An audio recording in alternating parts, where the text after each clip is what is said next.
So I think we're gonna. Are we done? Yes, no, we are. All right, welcome everyone. Hopefully everyone's summer has been going well. 1 minute, Steph says she can't hear. Steph, can you hear us now?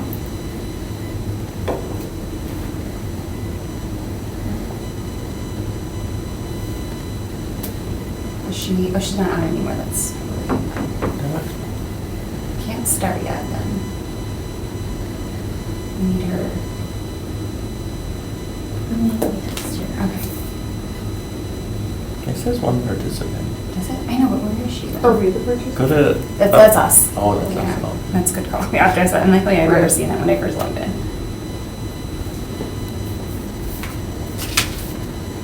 So maybe she said she can hear us, so maybe she logged out and just gonna log back in. Maybe.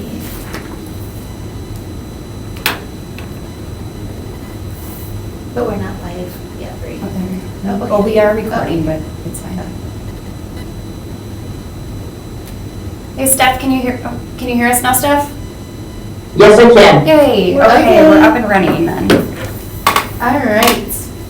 Okay, welcome everyone. Hopefully you guys have had a good summer. I know it's been 2 months since we've seen one another, but we've been getting some work done between that time. First things first, I'm going to call the meeting to order. It's 5:33 p.m. on September 11th, 2025. I'm going to take roll call. If you're here, please just say here or I. Commissioner Huffman. Here. Commissioner Guzman. Here. Alder Presley. Here. And then Marcus Greeno, just for no purposes. Marcus Greeno, Commissioner Greeno will join us in a few minutes here, hopefully. All right, so approval of the agenda for Thursday, September 11th, 2025, meeting of the Equal Rights Commission today. Can I get a motion for that? Motion to approve. Second. Okay, all in favor, please say aye. Aye. All opposed, please say nay. Okay. And then agenda item D, approval of minutes for June 5th, 2025. Can I get a motion for that? Motion to approve. Second. All in favor, please say aye. Aye. Aye. All opposed, please say nay. Okay. All right, so regular business. So just to give a little bit of context here, the last that we talked, we were looking to amend the Equal Rights Ordinance with some additions and changes. And we wrote this long 5-page report on the changes we'd like to see. We spoke with the mayor on that, on all the changes that we wanted to advise on. And I think what we came to was that it would be more palatable and more manageable to present one topic at a time and really make sure that we are talking to the legal team and talking to the city staff to really make sure that we're making it well-rounded for that one topic before we consider all of the items that we brought up. Joey, did you want to add anything to that? No, I think you pretty much covered Okay. it. Yeah, just piecemealing it and not, because we did, yeah, it was voted on by the full council to receive and place on file that large draft proposal. So that basically means they don't want us to do all of that. But yeah, I think some of the individual parts of it are worth a conversation moving forward. Yeah, so for these next couple of numbers under regular business, those are the topics that we kind of narrowed down after talking to the mayor and the legal team. These are the topics that we thought might be manageable for us to work through and to recommend. And so we'll go with number 1. For consideration with possible action on the creation of a mediation process for written complaints alleging a discriminatory practice or violation of the Chapter 12 Civil Rights Ordinance. So for that, we thought that this.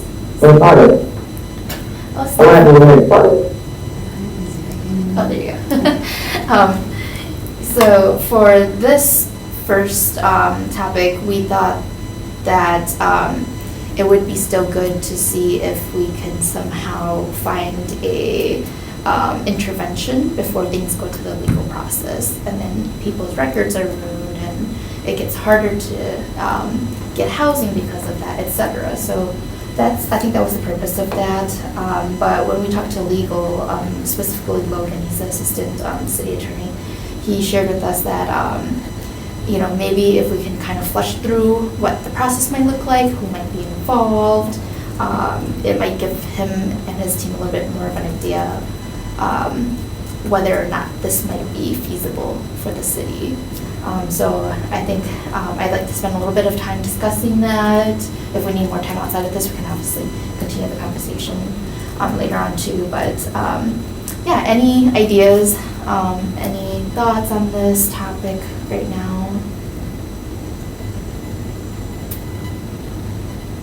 I will say that I think it's a great idea that the discussion was had with the mayor as far as how to tackle this proposal in a way that is gonna effectively end up being approved, right? Because the last thing we want is to take something in front of like the coming council and then have to become a discussion and a debate, especially with the climate that we're in.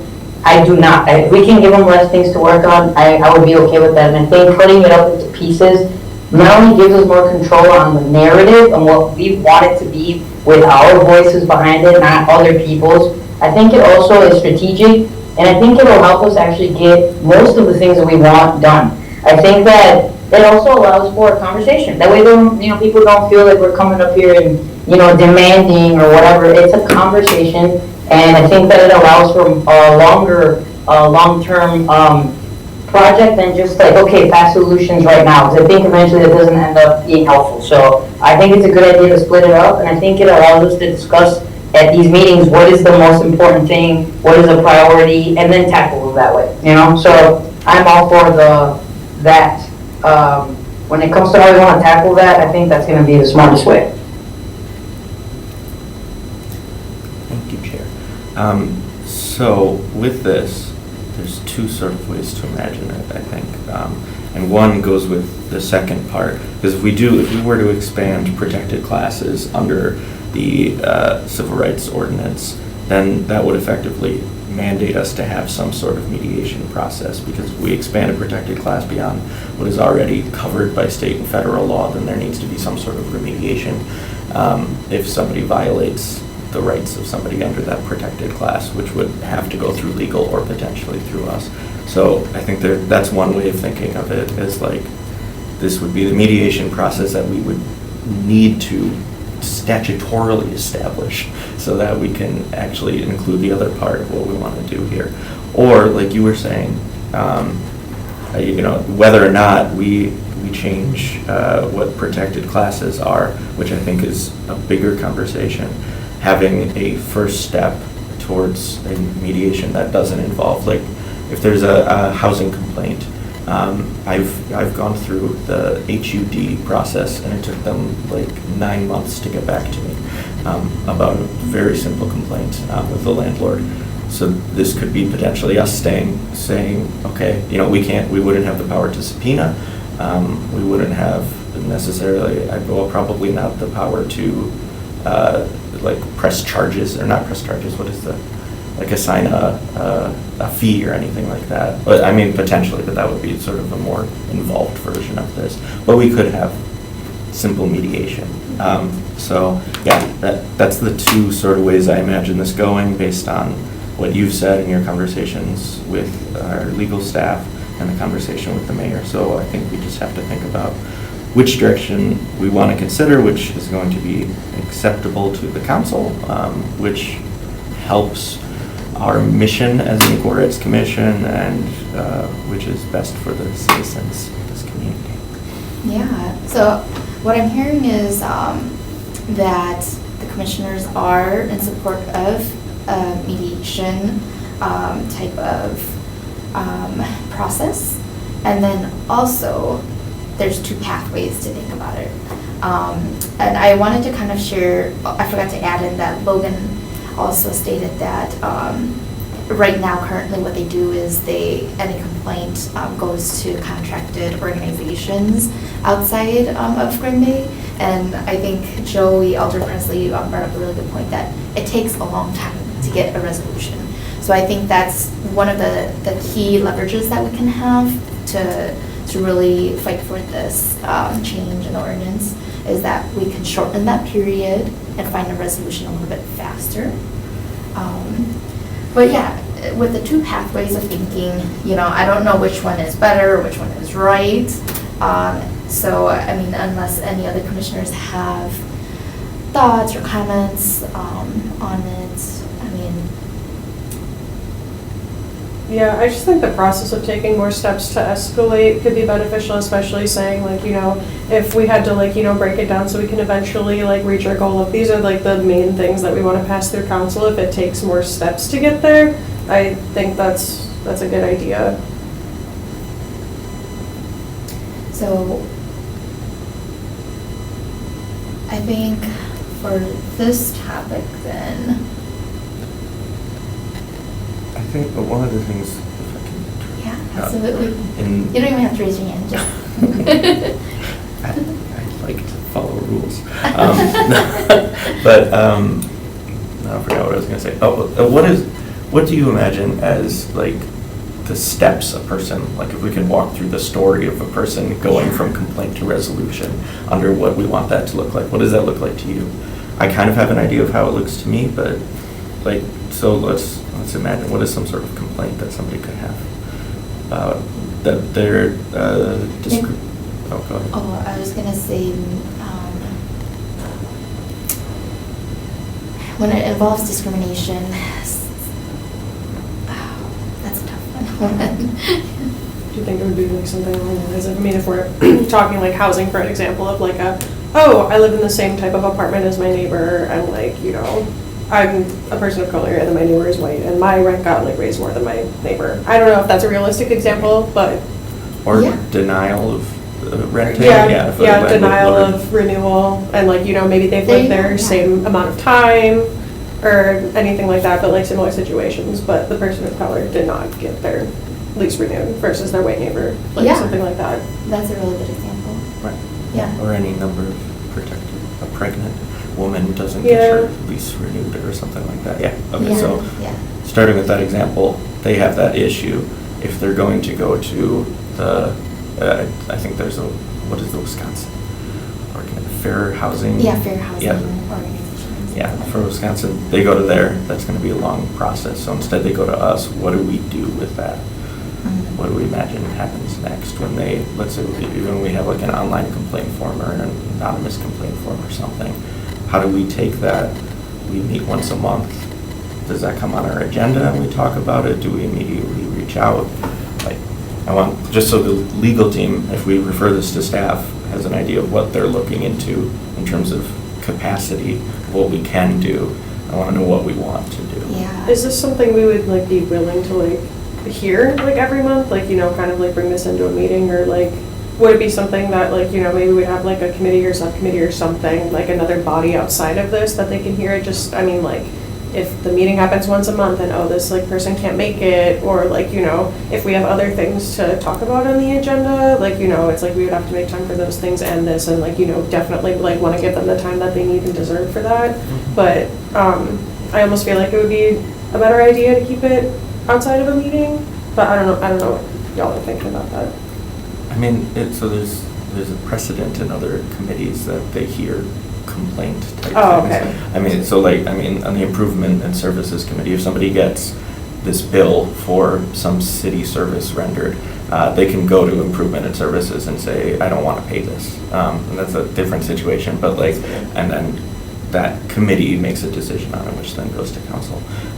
So like, it's, and like liquor licenses, all of that, there's council subcommittees making decisions on it, but yeah, I mean. I guess that would make sense. I didn't think of it that way. Thanks for that. But yeah, I guess that would make the most sense then to like hear those complaints through here and then send them to legal afterwards. I mean, like Joey said, there could be some subcommittees created, I think, out of our commission, or otherwise, when complaints come in, there should be some type of filter or some type of guideline that says, okay, this is this type of level of complaint. This is the severity of it, right? Because it could be like a complaint like, my landlord and I got into an argument or something like that. So is that something that's immediate that we need to intervene on? Or, it could be like your situation, right? Where it's a little bit more of a hefty lift and, so I think we really need to kind of filter those and see who needs to handle it right away, right? But as far as hearing the complaints, I forget, do we have that ability? We can hear, but we just can't decide on any actions for it, right? As the ordinance is written currently. Well, I mean, yeah, we don't really. So do you want me, I have it pulled up, so for any kind of complaints against equal rights. So basically, the person who feels that they have been mistreated will file a complaint with the city clerk in writing.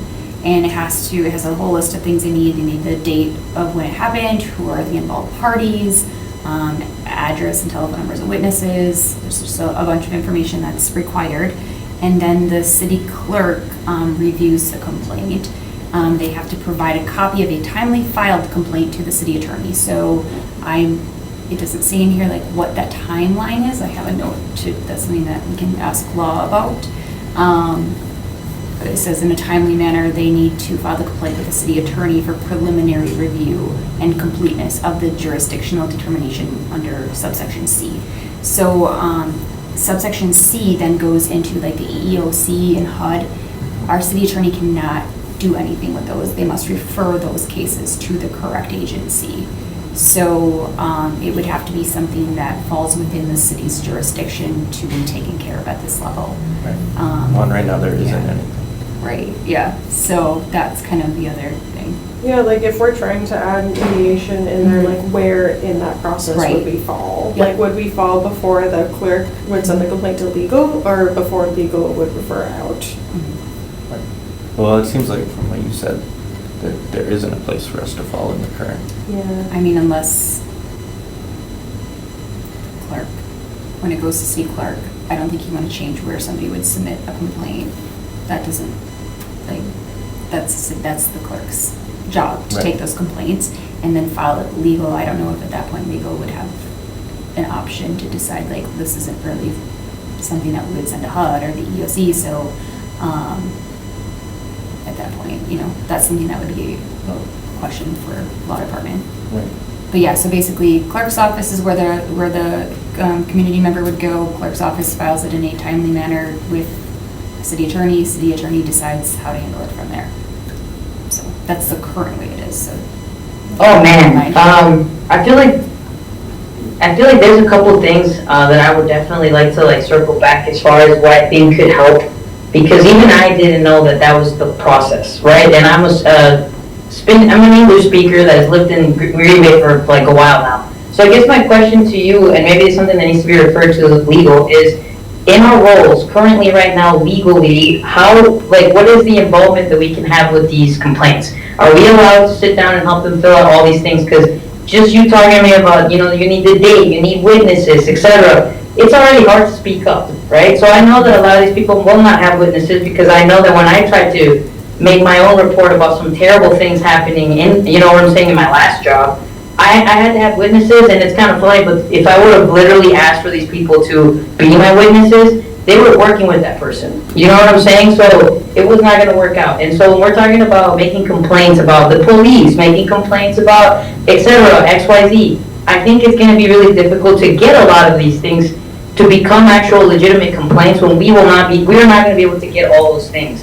So then I guess I want to know what the guidelines are. Must you have witnesses every time, and what is it if you don't? And are these things going to be able to be advocated for in their language? Things like that I wish we could know so we can spread that information. I'm sure it's out there, but again, as someone who is able to learn and navigate the system, go on the website and figure it out, I know that that's me speaking from privilege, because I know a lot of our community members can't, and will not know how to do that. So I guess I'm curious to see, what is the level of our involvement that we can I walk them through? And if so, is this something I need to book, like, do I make myself available on the website? Like, is that the kind of thing that we promote, like, hey, come talk to the Equal Rights Commission, you know, you can fill a complaint, like, I just feel like there's more that we can do as commissioners to get these complaints done. And I think half the battle is first of all, getting them to want to tell you.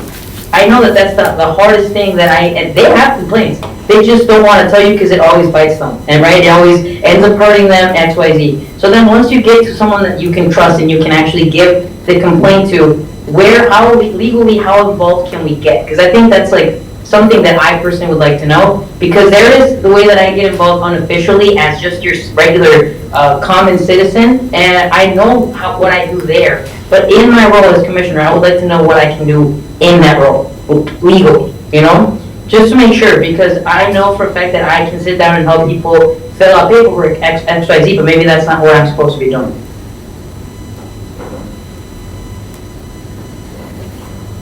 But definitely something I think we should check in with legal. Okay, so I think then that gives us two questions for this topic. And one, what can we do proactively to support the community members that, you know, is under our jurisdiction? And then second is, what can we do after there's a complaint filed? What is our limitations on recommendations? Because currently we can recommend stuff, but not about complaints of discrimination, right? And so understanding what our responsibilities, what our limitations are for that would be really helpful then. Did that cover what you were saying, Commissioner Guzman? Yes, it does. Thank you. Okay. Tara.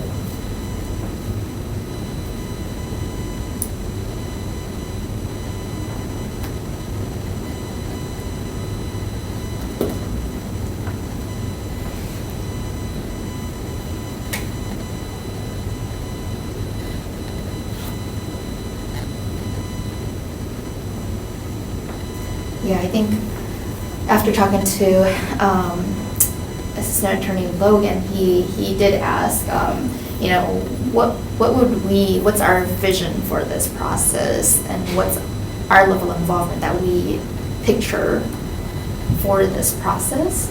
So I think it's kind of like the egg or the chicken. You know, we can ask legal what our limitations are, but they can only say so much, and then if we don't give them ideas or concepts of what we'd like to do, then they also, you know, don't know or can't picture beyond what they know. Does that make sense? Mm-hmm. So. I also, I mean, so going back to our example of somebody having their lease non-renewed for a reason that seems like discrimination, even if they get to us, what can we do? And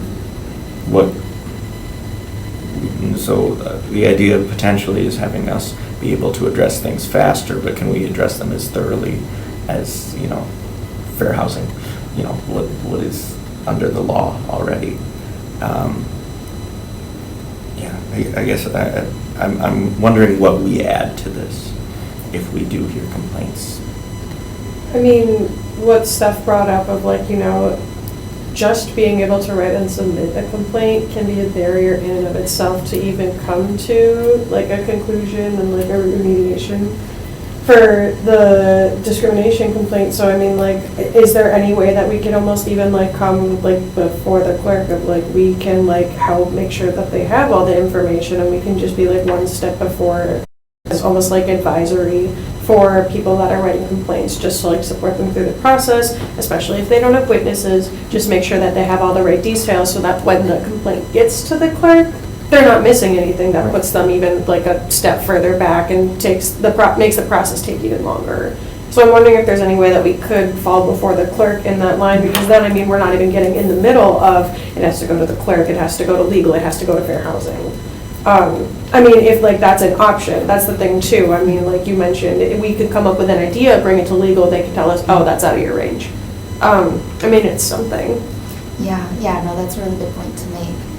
Yeah, I think for me, the purpose of having mediation is that if you go through any type of civil lawsuit or any lawsuit in general, and you're trying to apply for housing again, and they see that on your public records, obviously your landlord's gonna be like, oh, I mean, not all, but some might say, oh, you know what, you had issues, I don't wanna deal with that, okay, next applicant.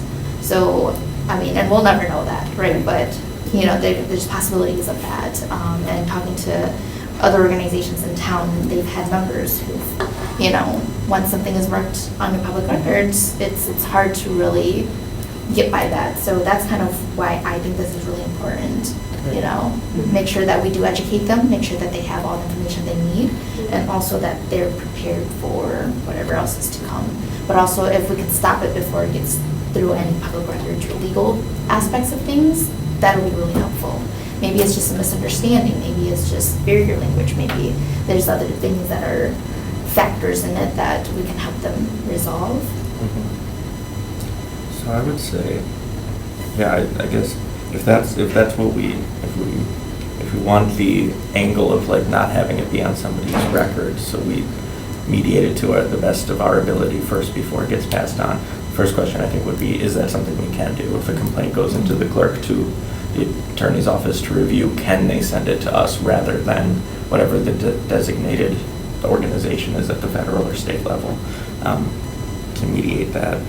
And then the other question is maybe, can we just provide help with these sorts of things? Not mediation, not hearing complaints necessarily, but maybe having a hub of information online that has all of this. Because I would just looked up housing discrimination complaint, and we have on the Green Bay website, there's the Fair Housing Services website, but that then directs you to call the Metropolitan Milwaukee Fair Housing Council.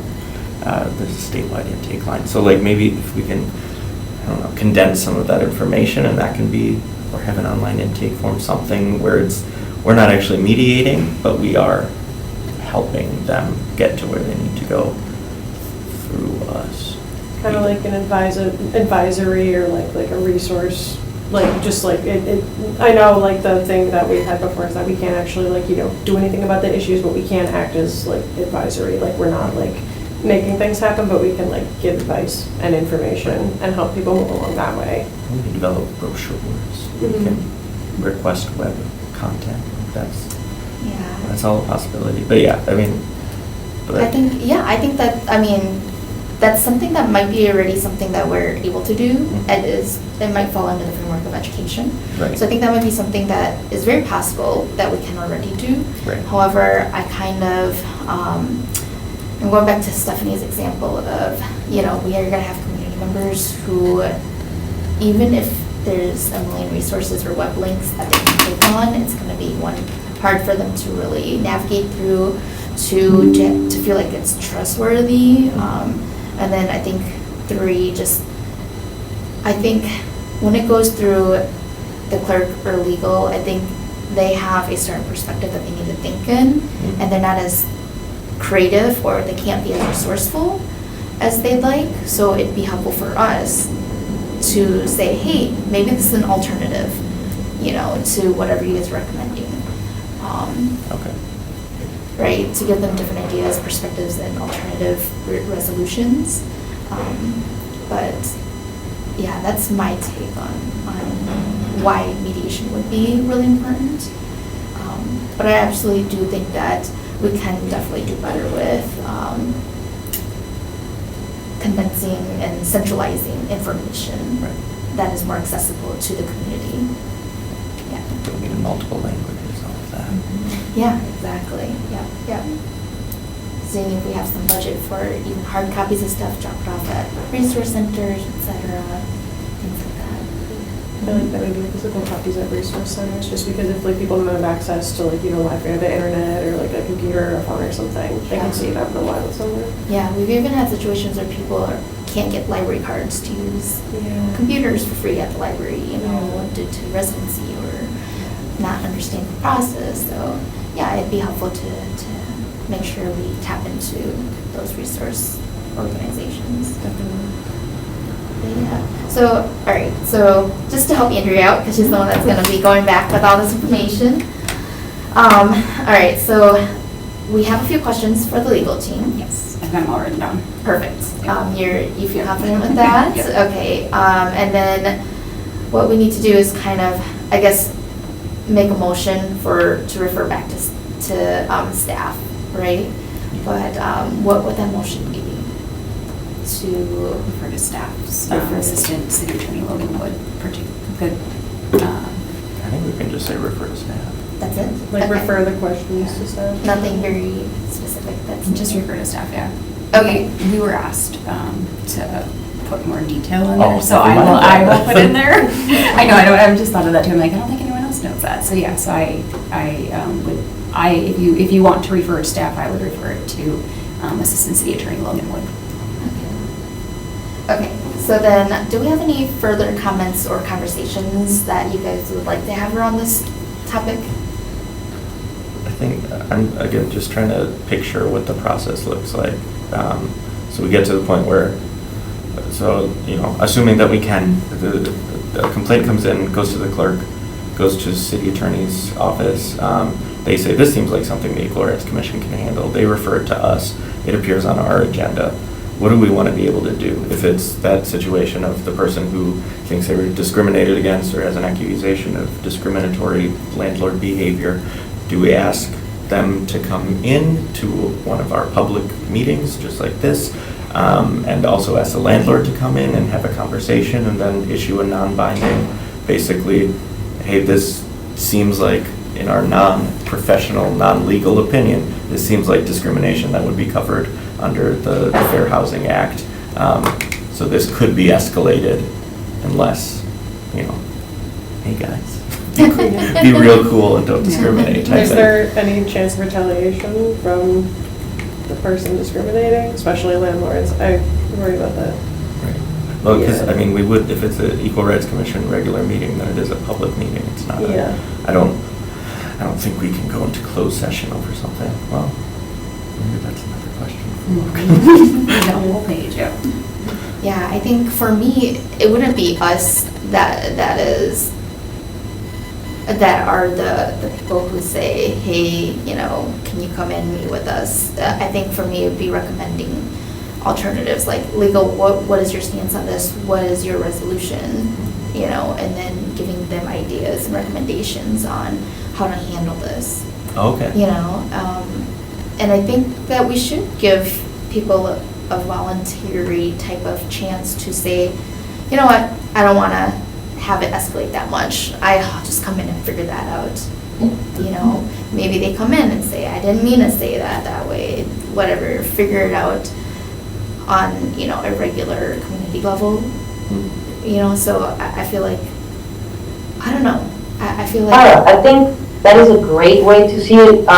When there's work that is being done in the domestic violence advocacy world, that's exactly the model that is used, where you listen to the victim, right? You listen to their story. Not once do you try to confirm or deny anything that they're saying to you, because we're not there. We're not the police. We're not there to tell them, no, you're wrong, right? We're there to listen, and then once you listen, you give them the options of what can be done, and obviously up to what you can do, right?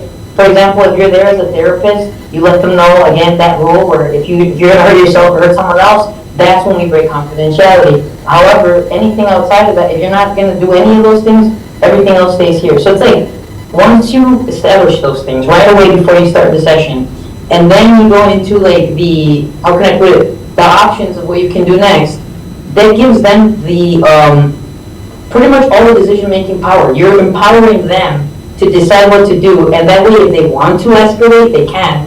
If they choose not to, they still feel heard, and there's a record of it. At the end of the day, sometimes people just want there to be some kind of record. Should they need to come back to it, right? You never know down the line. Or just sometimes to be heard and validated, especially by the city. So I like that approach if we're going to be talking about how to approach this in a way that I think empowers also them, which I think is the most important part of it. Yeah, thank you so much for sharing that and sharing your experience. I think that's very valid, and it's good to hear how the process is for other parts of governance and organizations. I think when John and I were going and doing our rounds for the initial, very first housing report a while back, there's a lot of organizations who spoke up for their members and said that, yeah, it's very true that just making sure that it's logged in a very, that place that is trustworthy, and also making sure that they have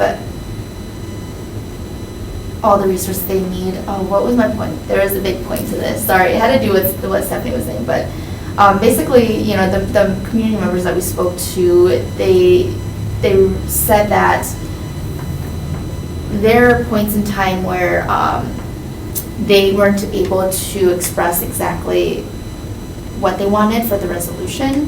When it escalates, it goes beyond their control, and so they don't have any say in what happens then. And so, for instance, someone went through the Fair Housing organization, and it took 12 months to get an answer back.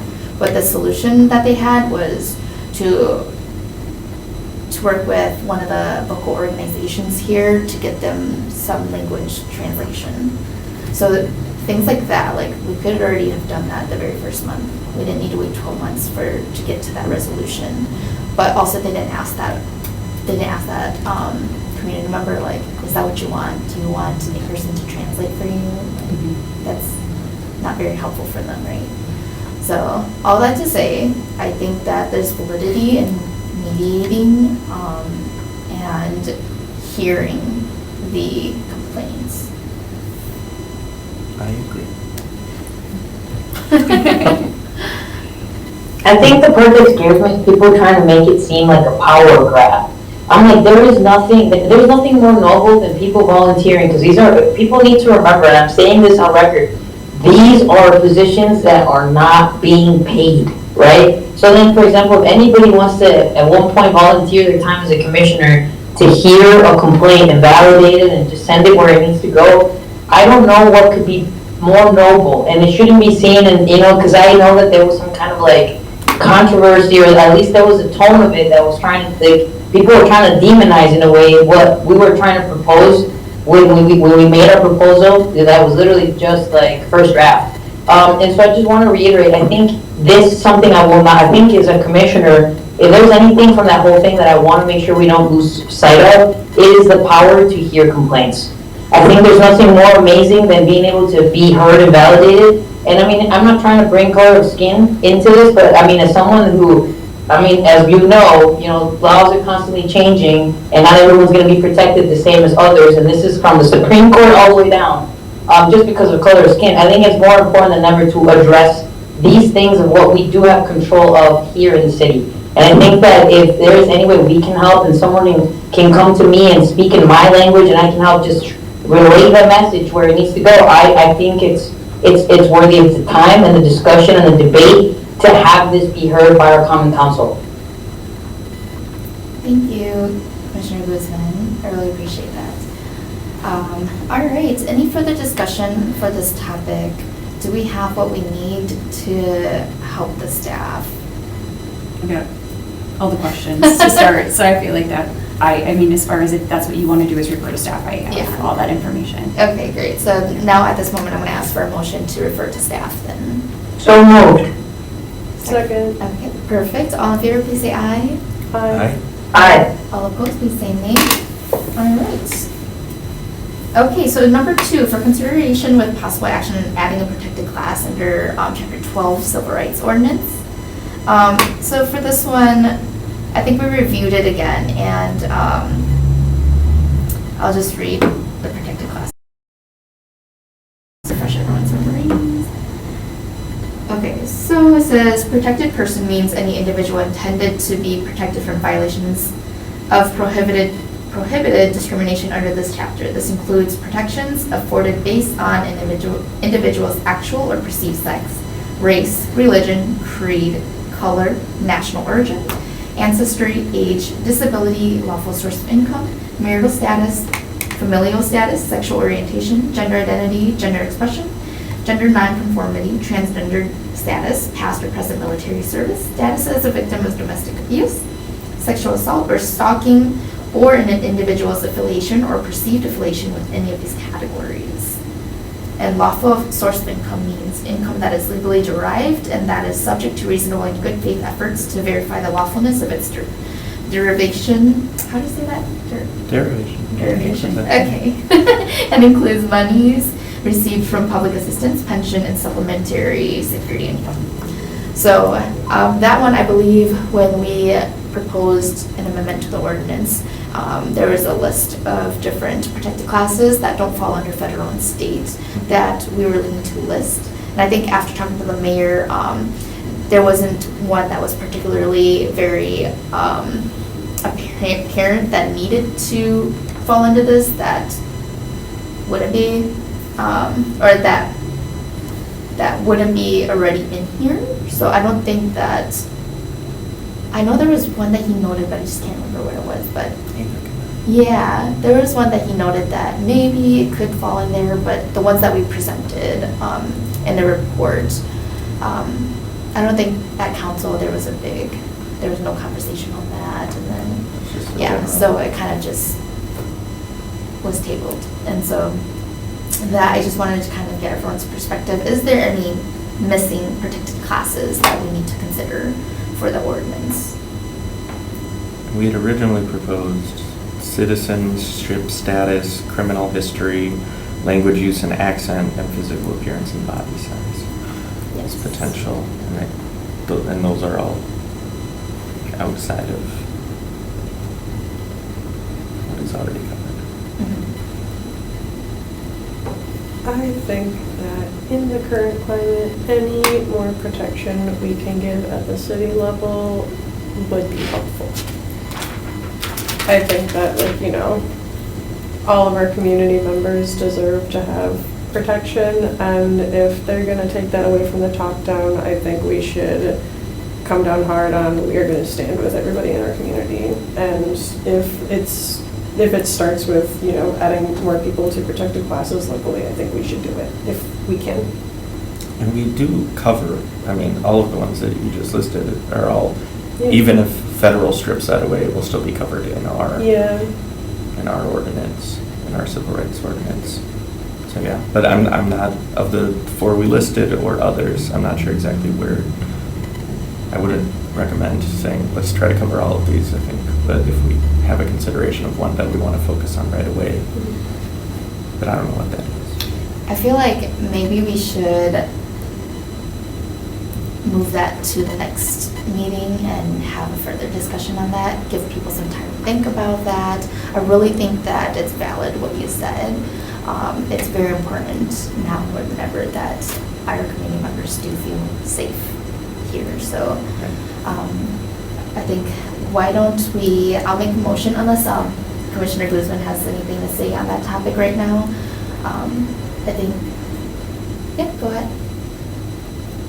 Wait, can you say that one more time? I couldn't hear you. Yep, so we're talking about regular, under regular business number 2 for consideration with possible action on adding a protected class. I was saying that I think, why don't we give commissioners some time to think about that topic and protected classes that aren't already in the ordinance. And then we can bring that back to the next meeting and have a discussion on that, whether or not we want to add another protected class, or you know, how we should move forward. Okay, thank you. Does everyone feel okay about that? Or do you guys? I do, I feel good. Okay. I think that should also, I mean, we should talk to the communities that we're a part of or that we represent and see if there are, what people feel that they're discriminated against, because I do want to make sure it's something that comes from the bottom up rather than us just deciding that. I mean, yeah, we should make sure people are protected, but is it something that is actually happening in the city? And that we want to make sure that we're listening to the people and building from them. Yes, I agree 100%. So for that, do you have any ideas about how we can do that, or do you think that we should take some time to think about that in the next meeting? Okay, but I do really think that that's important to get input from the community members, so. Would we be able to get like a list of that ordinance, like emailed to us or something, just so we can reference it for like, okay, here's the already projected classes, here's the ones that we were thinking about adding, just so we can like take some more time to sit on that and like consider the ones that we've listed, think if there's any more. Sure. Andrew, do you think you could send out our ordinance amendment Mhm. and then the civil rights, the equal rights ordinance for the city? And then that'll help you kind of, Okay, perfect. where we're currently at and then what we proposed. Yeah, that would be great. Yeah. I agree with you, Nat. I think that'd be a great idea. Yeah. It probably got sent at some point, but I'm like, how many months back is it sitting in the email? This is also, I think, good to hold it, just so we have we can figure out what our process for hearing complaints could look like first, get answers on that before we move on to it. Yeah, Yes. absolutely. So with that being said, can I get a motion to add this topic to the next agenda? Motion to move this to the next agenda. Second. Sorry, that was not very proper wording, but. Sorry, I don't know how to phrase that. All in favor, please say aye. Aye. All opposed, please say nay. All right. All right, so number 3, which is on the back side of the agenda here. For consideration with possible action on holding an annual consultation with Human Resources regarding civil rights training for employees. So I think our idea on this was to advise HR on what type of civil rights training are available and might be relevant for the employees, for the city staff. Alder Presley, did you have anything to add to that? Okay. Any thoughts on that? Otherwise, we can. I feel like I think Assistant Attorney Logan already said that we can possibly already do that. Recommend things to council or refer things to staff.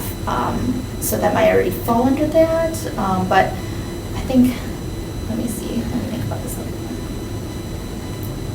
I think it's not formally written in the ordinance.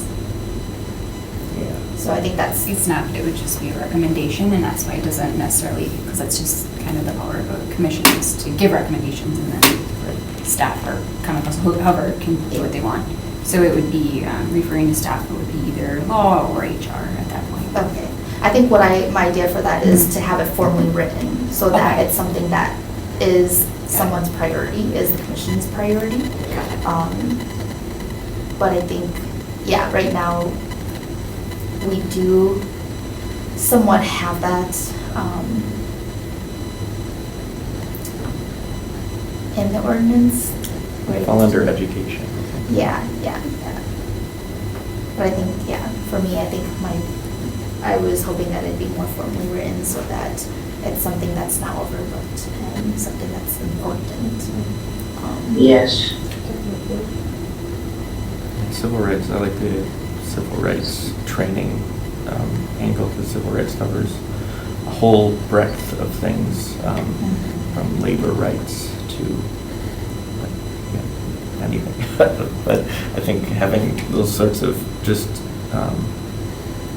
explanatory, educational, not mandated, but something that people have an option of listening to and learning about. Yeah, I think, being able to go share with HR, like, hey, this is, what some of the higher standards civil rights training courses are. This is who's providing it.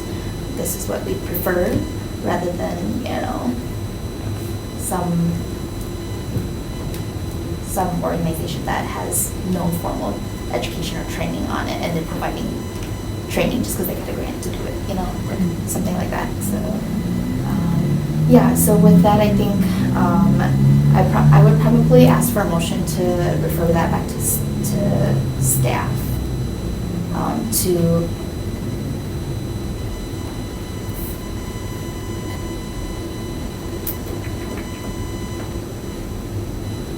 I think I would refer that back to. Okay, so sorry, let me just think out loud. So where we're at is that any amendment change or any change to the ordinance, we have to go through council, right? So do we want to, for me, it's important to me to have that formally written on, but it's just, what do we want to present to council that would be palatable and manageable? And so if I don't have like a strong consensus here, then I guess we can just move that forward to the next agenda and bring that up again later on. I think at this point you would want to, if you don't have a strong consensus, you might want to refer back to staff to check in with like HR because there are training plans in place. Okay, let's do that. How about we Yeah. do that? I'll make a motion to refer back to staff, and if you can, Andrea, have HR put together a list of what currently is available for civil rights training and who administers it.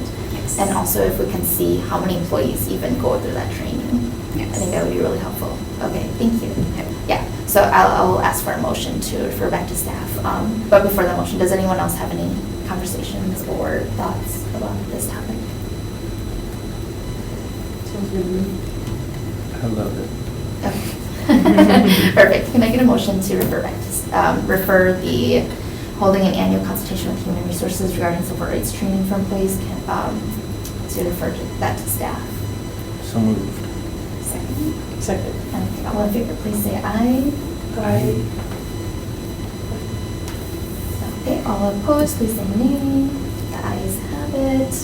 Okay, all right. So next on the agenda is informational. The next meeting is October 9th.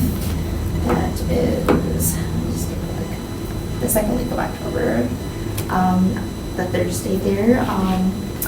And then my chair update. So just real quick, if everyone can, it seems like Thursdays, it's a little bit of a busy season for everyone, so I just want to double check that Thursdays at this time still works for everyone. If you guys can send your availabilities to Andrea, so we can make sure that this is the best time to meet.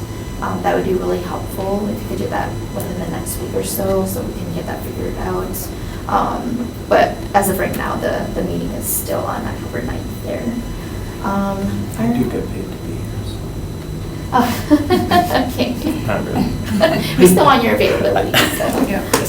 No, I'm saying, I'll be whenever, because it's part of my job. Good answer. I don't get paid a lot. And also, I did volunteer to be on this commission specifically when I didn't have to, so. Anyway. All right, so chair update. So I just wanted to say today's kind of, a day of historically devastating incidences. It's 9/11, but also exciting for Packers. But just want to kind of remind us of the 9/11 situation and victims, and just keep that the day of history, in your prayers and minds. But also, there was a recent handgun incident at Preble, and right now, the policy changed so that students have to carry clear bags. So if you guys know of anyone who needs resources or who's unable to obtain a clear bag, please reach out. I know Rachel May, I saw her post today. yeah, she is a city staff member, but she also is providing some clear backpacks. I can connect you guys or the community members with her. And I know other organizations have kind of, they're starting to purchase some clear bags too, so we can get people connected when needed. And then there's one other thing. So the Neffel Museum, they were recognized for giving voice to the local LGBTQ community by the American Association of State and Local History. So that's something really applaudable and very exciting. If you guys haven't stopped by recently, definitely do so and support them. Do they have an exhibit going over there? Yeah, right now is, or actually, let me just. They do have an exhibit right now. I just don't know it at the top of my head right now, but yeah, they're doing really great things. I know they've worked a lot with the Hmong community. They've hosted exhibits with them, with women in general. So very, very good organization to support. All right, other than that, I don't have any other updates except just a reminder, our meeting is October 9th, and send your availabilities to Andrea, please.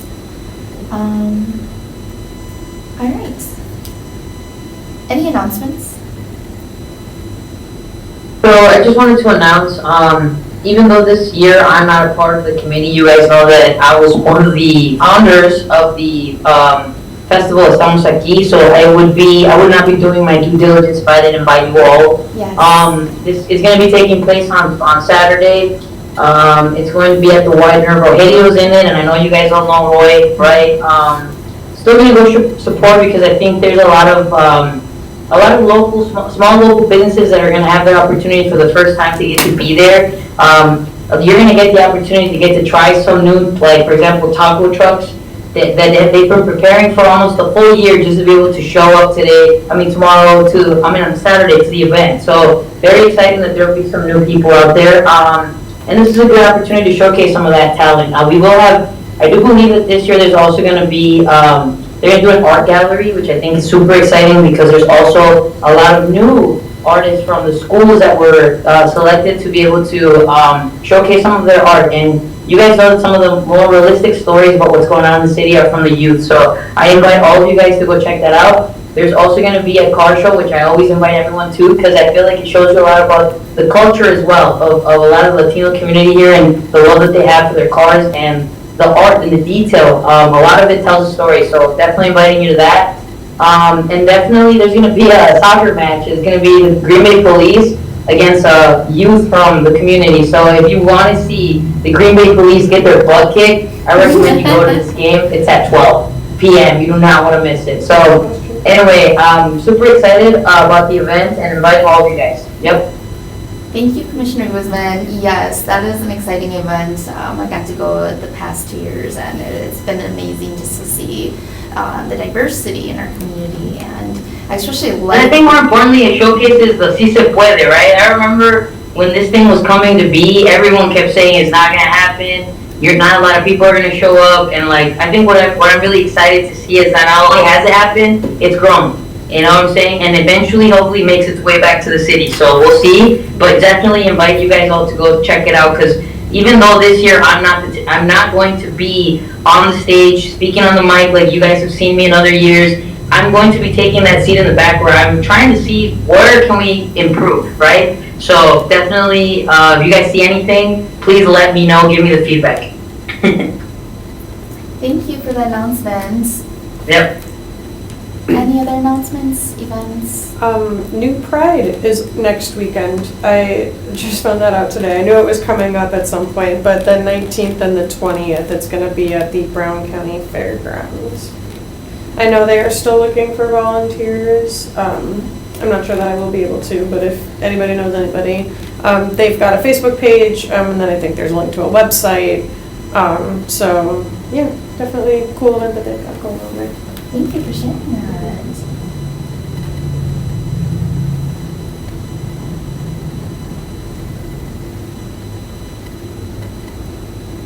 All right, any other announcements? Going once, going twice?